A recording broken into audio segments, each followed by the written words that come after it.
Hello, everybody. What's going on? You know what it is. We're back at it. Halftime on the Hudson, coming right back at you with another episode of Dorm Discussions. I hope you're ready for it. We got a good one. Zak's going to come on. He's going to talk to us about the NFL and the draft because, hey, that's coming up. We're only about 2.5 weeks, 2 weeks away from that. So that's actually 2 weeks from the day that we're recording this is the NFL draft. So get pretty excited for that.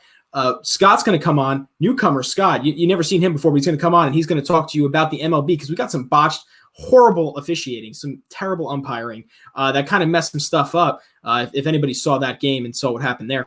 Also, we're going to have Nick come on and we're going to see what he's going to talk about too. He's got maybe a little bit of surprise for us. Maybe it's going to be UFC. I don't know. We'll see. We'll see what's going to happen.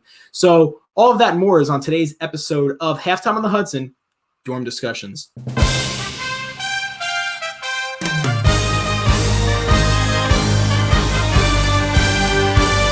First person that we're going to bring on today, as I mentioned, is Zak. Zak's going to come on and talk about the NFL. Hold on.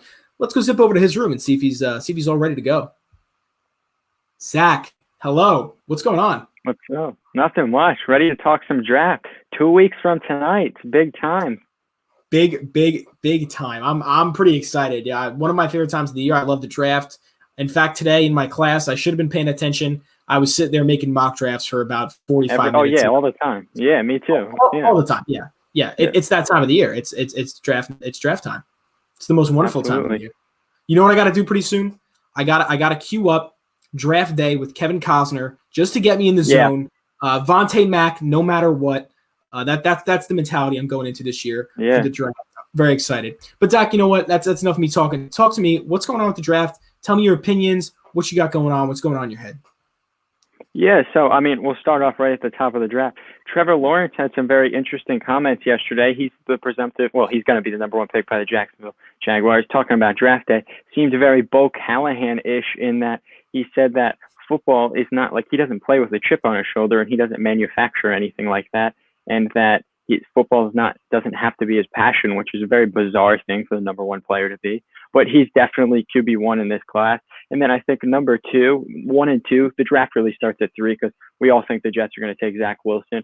So 3 is really where the draft's going to start in the 49ers, and they're going to have their pick of a Justin Fields, Mac Jones, Trey Lance quarterback combo. So at 3, that's when the party really gets started. Yeah, I love the reference there to Bo Callahan. The real question is, did Trevor Lawrence's friends and teammates attend his birthday party? That's the real question. Yeah, and I would guess probably. Yeah. No, I would assume probably as well.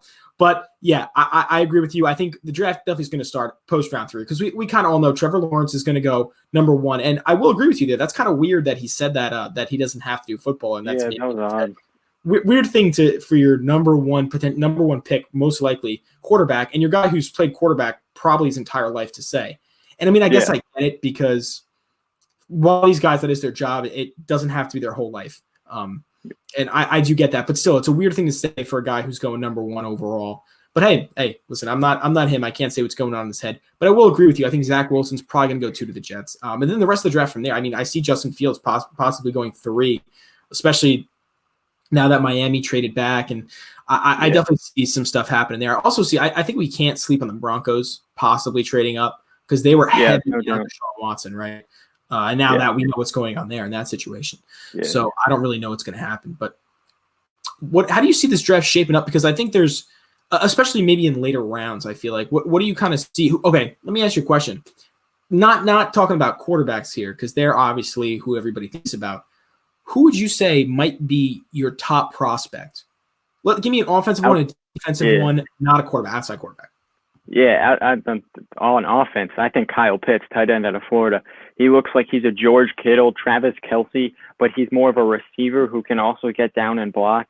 And his 40 time is by far quicker than them. So he's coming in the league, and he's kind of one of those unicorns, kind of do it all. And that's a very unique position at the tight end. And regardless if you have a tight end 1, unless you're the Chiefs or the 49ers, anybody else could benefit from Kyle Pitts. And I think adding him to any offense in the top 10 will make them exponentially harder to stop. And then on defense, I think the defensive draft is a tad getting overlooked this year because the offensive the portion of the draft is just absolutely loaded. But I love Micah Parsons, the linebacker out of Penn State. He opted out this year because he had an injury and also because of COVID. But when he was playing, he's a blazing 4.3 40. And is one thing that's been holding him back from getting all the press is he had an off the field allegation, but that's kind of gone away now, and that's died down. It was all from about like 6 or 7 years ago, later in his high school career, and early in his college career. But him and then Patrick Surtain, the defensive back out of Alabama, those two guys, they could help any defense right now and start from day one. Yeah, I'm going to agree with you there. Listen, I think Kyle Pitts, fantastic tight end. He's going to be a great addition for whoever decides to pick him up. I got to say, I'm also kind of excited for the wide receiver class going into the draft. It's loaded, yeah. Absolutely loaded. And I'm specifically excited to see where Jamar Chase is going to go and where Devonta Smith's going to go, and Jalen Waddle as well. That three group right there, I think that's going to be really exciting to see who goes first, who goes where. I really like a team like Miami at pick 6 now to scoop up a wide receiver, someone like Jamar Chase, Devonta Smith. Detroit Lions as well, I think, could really use someone like that, another wide receiver, considering they lost both of theirs. So that's going to be a lot of fun. I'm excited for the big men up front, the offensive line. We got some really good offensive tackles in this draft. Am I right? Like we got some big boys up here. Yeah, we got Penei Sewell, the big left tackle out of Oregon. He looks like one of those generational prospects. He'll get down and maul you. Rashawn Slater, he's another big boy who's going to come in. Neither of them played this year. Weirdness with COVID. Neither of them played, and they both opted out. But both of those two will probably be top 10 picks. And then there's another one, Christian Darrisaw out of Virginia Tech. And, as a Giants fan, I was a little torn here. We could definitely use a guy like Devontae or Jalen Waddle because with the quarterback rush, it's likely that big-time players are going to fall down in the draft. But, if you could get a Penei Sewell or Rashawn Slater to protect Daniel Jones, because in this draft is just absurdly loaded with wide receivers. You can find a star wide receiver in the second or third round probably. As much as I love Devontae Smith and would love to have him on the Giants, if a Penei Sewell or Rashawn Slater is staring you down, it's going to be really hard not to take him because there are so many less generational tackles than there are generational wide receivers. Yeah, listen, no doubt about that. You got to get some big guys to protect Danny Dimes. If he's going to keep slinging dimes, and they got to stick with him. And listen, you got to get that man some protection, right? If he's going to keep slinging the rock like that. But listen, I'm really excited for that. When it comes to defense too, I think Micah Parsons great. Patrick Surtain is great. I also think that there's some, I think, decent edge rushers as well in this draft. Linebackers are, as you said, solid. There's Zaven Collins too, who's really good. Yeah, I'm very excited. This is a really fun class, I think, and I think it's going to be interesting to see how they all pan out because of the weird 2020 season that we had and the lack of the combine, which I'm not always the biggest fan. I don't think the combine really tells you the type of player that you're going to get all the time. But I think without that, I think it's definitely hurting how teams scout. So I think a lot of teams are going to go with a pick that they think is safe and that they think suits their team rather than some like insane pick that they think is best guy available. I think they're just going to go, hey, this is the guy that we think is going to suit our team, so it's taken based off tape. That's going to be exciting. I'm very excited. Also, all the big rumors. Say what you're going to say. Yeah, I was just going to say all the big rumors coming out right now. There's two big ones that the Falcons love Trey Lance, that they're going to take Trey Lance and make him the successor to Matt Ryan there at 4, which would be 4 quarterbacks to start the draft, first time that would ever happen. And the big rumor number 2 is that the Bengals love Jamar Chase. They're in full love with Jamar Chase, which makes a ton of sense considering what him and Joe Burrow did at LSU. And then the third one that we're hearing a lot about recently is, there's 2 more. The Cowboys apparently love Kyle Pitts. Not sure that's a great fit. It's a great fit on offense. Their offense would be impossible to stop, but they need defense. And then the Giants are apparently in love with Devontae Smith too. So there's a lot of rumors. Of course, we're 2 weeks from the draft, so a lot of people are manufacturing things out in the press. Like there's a lot of stuff trying to hold Justin Fields' stock down. That's because teams like the Patriots want Justin Fields and they want him to drop and stuff. So the smoke screens are all out. Fake news information is spreading. In 2 weeks, I guess we'll find out. I guess we will. And I'm really excited. Listen, the Cowboys, as you mentioned, that defense is Swiss cheese. I've said it before. I'll say it. I'll scream from the rooftops. Defense is terrible. Got to add something else for the offense. But I think Jerry Jones just wants to get his little grubby hands all over another offensive weapon like he did last year. I think he just want to keep wanting to add to that offense, especially now that they got Denver back. I think he's going to want him to do as much as possible. I think the Falcons scenario, that I can see. Trey Lance going 4 to the Falcons. I said in our last show at MCTV when I did the hot take segment, prove your point. I said, listen, I can see Trey Lance going 4 either to a trade up from the Broncos or to the Falcons and playing almost like a Patrick Mahomes type role under Matty Ice. So that's going to be really interesting to see. I think I'm really excited for next Thursday. 2 Thursdays from now. Really excited for that. Should be fun. But Zach, I think that's all I got for you today. If you're good, I appreciate you coming out. Good stuff as usual, man. Thanks for coming. Yeah, we'll have plenty of content to talk about after the draft happens. Oh, no doubt about it. We're gonna have to have a draft recap. So stay tuned for that. Zach, I'll be seeing you. See you later.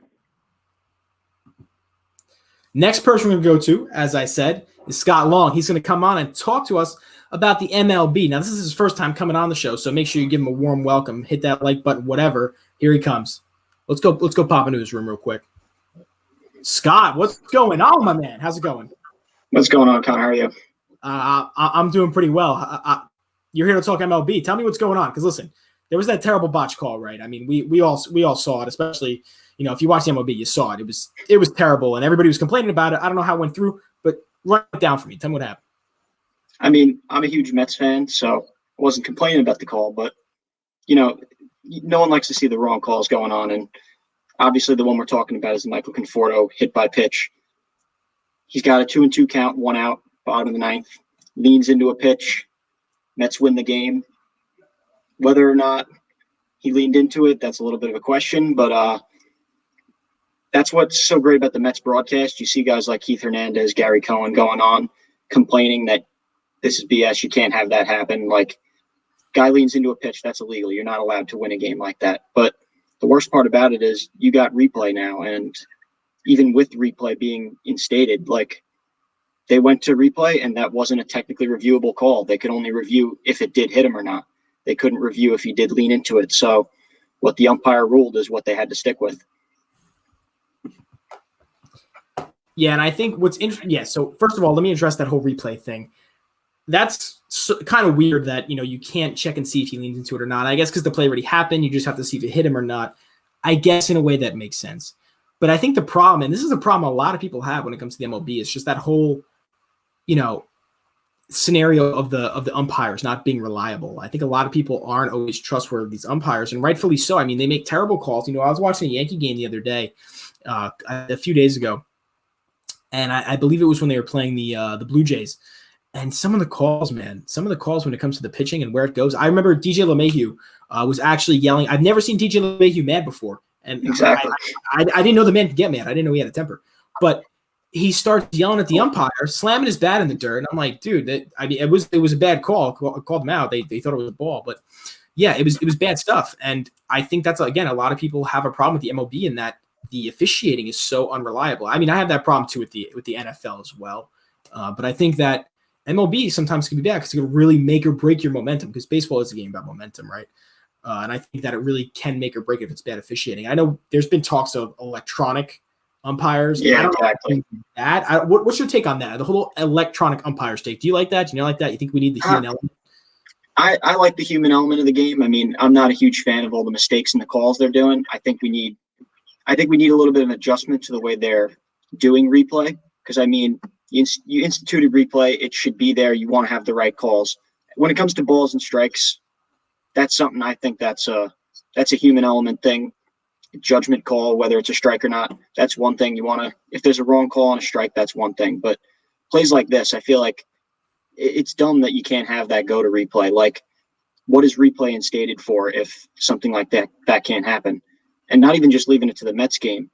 Like, the next day or 2 days later, you had the Alec Bohm play at the plate where he goes to slide into home plate, blatantly misses the plate, and he gets credit for scoring the run. And in the post game, all he says is, the umpire called me safe. That's all I can say. Like, he knew he wasn't safe, but, like, he's not going to address that. And he's right. I mean, he was called safe, so that's really all that matters. But yeah, no, I agree. Listen, I think I agree with you. I think we do need the human element. I'm not about the electronic umpires. I think that takes away some of the charm of the game, even though it does get frustrating, right? I mean, it's fun. It's kind of fun to get mad at the umpires occasionally, to blame them for exactly. That. Yeah, I mean, it's all part of the fun. I mean, there's certain plays you don't want to hear, but yeah, it's a human game. Like, because then when it goes in your favor, you're like, hey, let's go. Like that, exactly. that doesn't make sense, but I'll take it. But yeah, I mean, and that was one of the other plays I wanted to bring up too, with that whole sliding into home and blatantly misses. There were a ton of pictures about it. I think they even did replay then too, and they still called him safe. I'm pretty Yeah, sure. exactly. Which is insane because he blatantly missed the plate, and almost every picture, every angle, you can tell he missed the plate. But it's Problem just is they got to be more clear about it. Like, they got to be clear on what you can review and what you can't, because the Conforto play in specific, like, I don't get how you got the idea where it's like, okay, well, you can review if he got hit, but you can't review if he was leading into it. Like, I don't know. Replay is there for a reason. You should be able to challenge most things. If you want to leave out balls and strikes, that's one thing. But leaning into a pitch versus getting hit by a pitch, like, if that's deciding a game, like, think of it this way.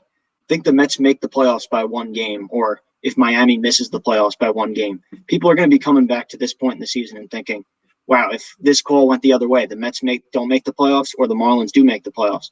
I'm not saying that's going to happen, but like, something like that could happen.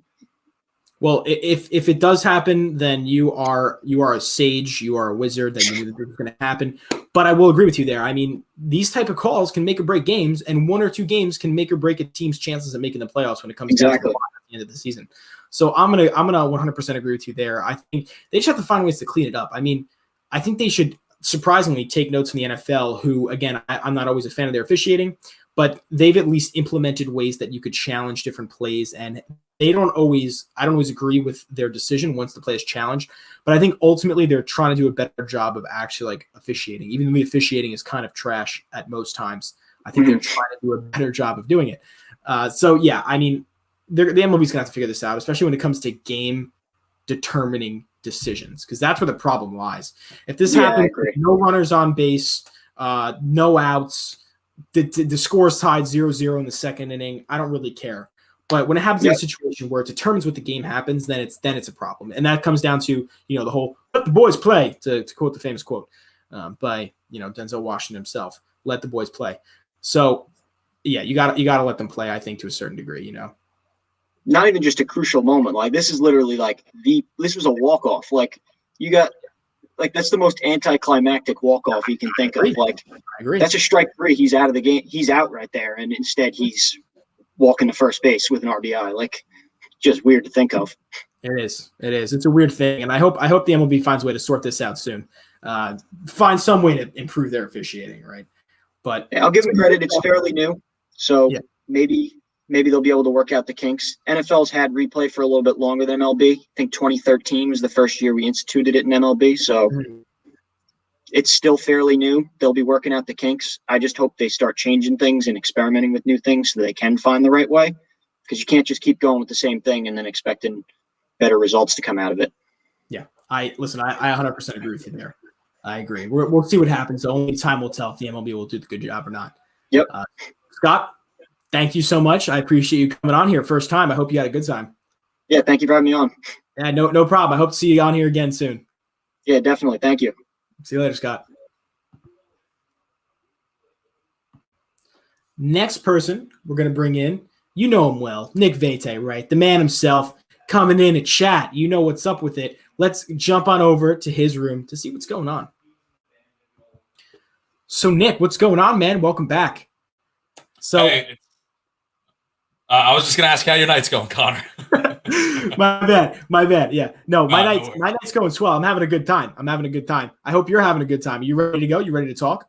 Yeah, I mean, I just got out of religion class, so I'm ready to talk some sports. Let's get into it. All right, there's no better way to end the night than with religion class and then a sports show coming right from your dorm. I can't find any better way to end your night, to be honest with you. Hey, you got to fill your credits somehow. Am I right? Oh, you're totally right about that. Listen, Nick, let's talk about NBA, right? Because I know there's some stuff went on. Nets, Lakers this Saturday. Had some interesting stuff happen there. And then big news today with LaMarcus Aldridge and the Nets. And the Nets and their health. I mean, what's going on? So talk to me all things Nets, all things Lakers. What's going on? Talk to me. Yeah, I mean, it just feels like, this is a team that, they're still playing pretty well, all things considered. Being, right now second in the Eastern Conference. Nobody's really, outside of the 76ers, nobody's really giving them that big of a threat for one of the top two spots. But I mean, you go back to last Saturday, like you just referenced, and they came to that game. Kyrie was playing, Kevin Durant was playing on limited minutes, and the Lakers were without their two big stars, Anthony Davis and LeBron James. And yet still, Kyrie's ejected in the first half of the game. Schroeder's ejected in the first half of the game for the Lakers. And the Nets go on to get blown out in that game. I mean, even even with Kevin Durant playing limited injury, I mean, this is just a team that, frankly, in my eyes, lacked chemistry in that game, lacked, chemistry out of their depth. And, frankly, I think it came to bite them in the butt without their star players there. And like I said, it's not like the Lakers didn't have their start.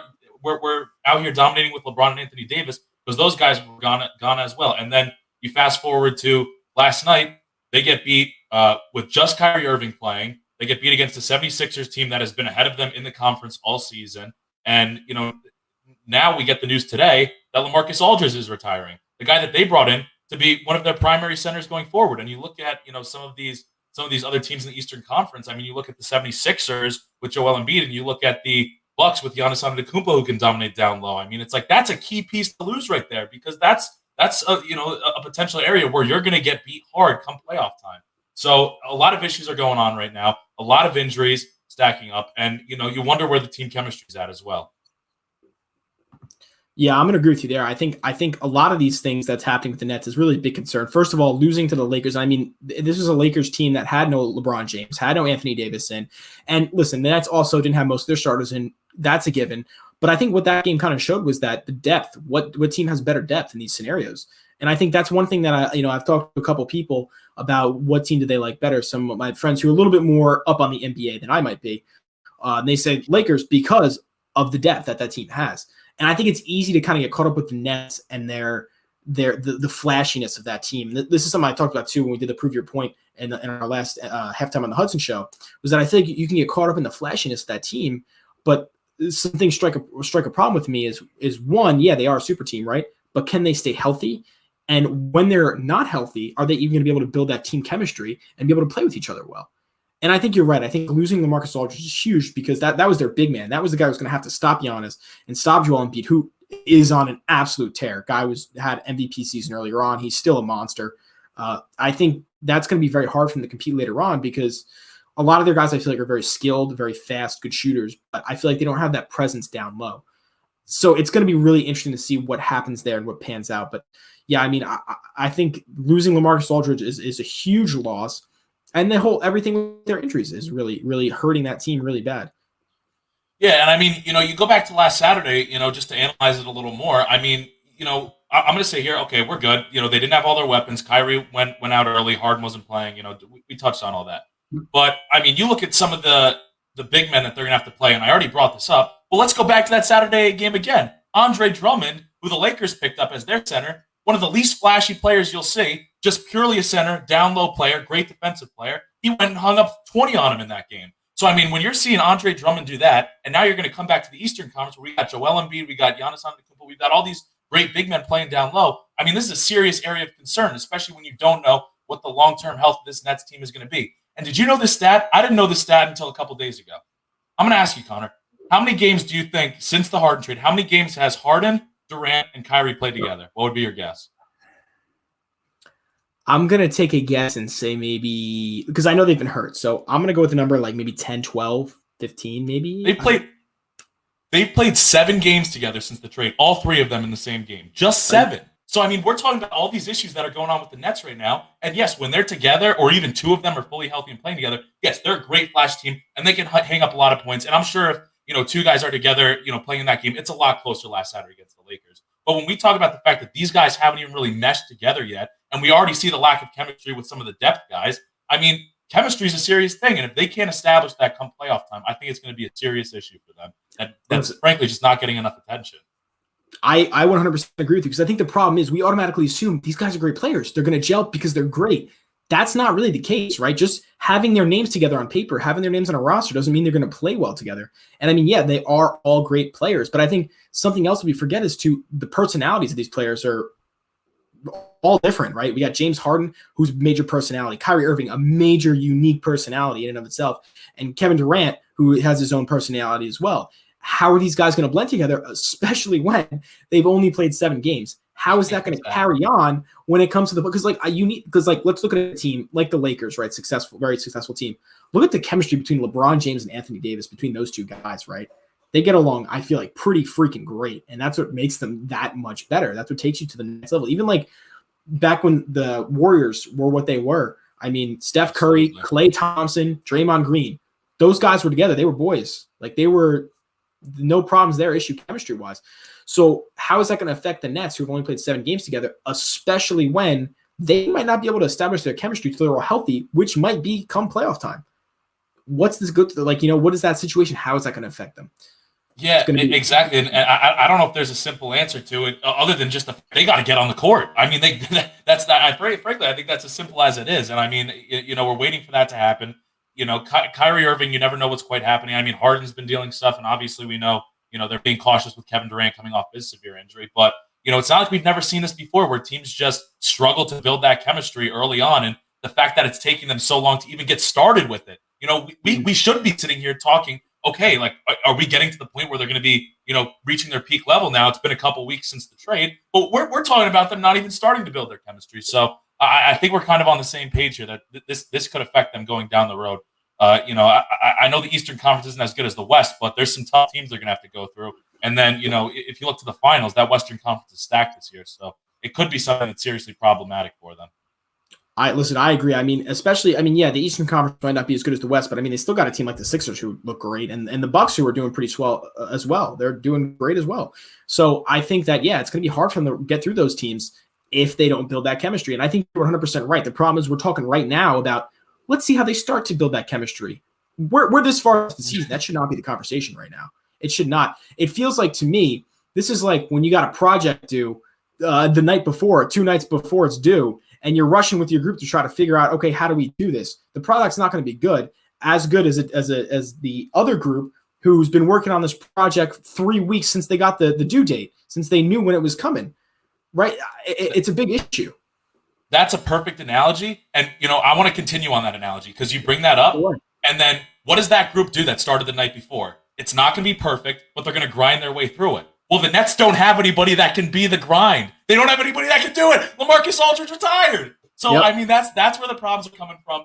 LaMarcus Aldridge retired. Blake Griffin is a shell of his former self. DeAndre Jordan's just not, same thing with DeAndre Jordan. I mean, Nicholas Claxton is a good young player, but he didn't play it all last year. You're going to ask rookie Nicholas Claxton to go up and stop Joel Embiid in the playoffs in a 7-game series. So, I mean, there's still a lot that has to go on.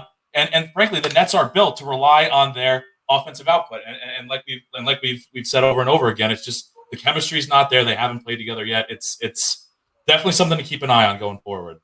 100%. And they're really not giving me that confidence. I feel like, again, and this is something I mentioned too, when it was, the last MCTV segment, Prove Your Point, is that I feel like this is a similar situation that we saw with the Clippers. Not exactly, but everybody got dived in. It was like the Clippers, they got Kawhi, they got PG. We want to see them go off. They can take down the Lakers, make it to the finals. That was the same mentality going into this year. And listen, I think the Nets are probably a better team with better superstars if they're healthy, and that's the issue. But I think, yes, that it could be viewed in the same way, that everybody's getting really hyped about what's on paper and not looking at how is this team working together and how are they gelling. And I think, listen, to go off that analogy, I feel like what's happening now, the injuries is making it like the group members of the group project who aren't chipping in enough. And that's not to say they have a choice because they're injured, but it's an issue when you don't have somebody, like you said, who can grind it out. And that seems to be really the issue right now. So I'm really worried about the Nets and what they're going to be able to do. I think, listen, they're going to still make the playoffs. They still are probably going to make it past the first round at the very least. But when it comes down to it, when we get down to championship basketball, then I don't know how these Nets are going to fare. And we should know, and that's the issue.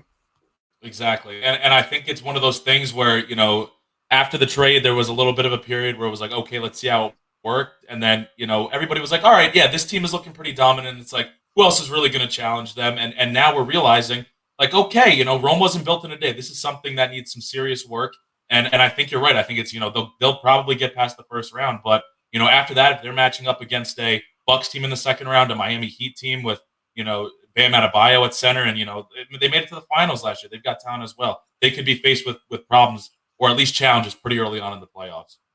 Yeah, no doubt about that. And I'm tell you what, it's gonna be fun to watch. I always love a good upset, especially when teams expect to go so far and they don't do that. I think that's always some of the best stuff that sports can offer. When, like last year, we saw the Heat make it as far as they did. Nobody thought that was going to happen. So seeing those upsets, that's what makes sports great, and I'm really excited for it.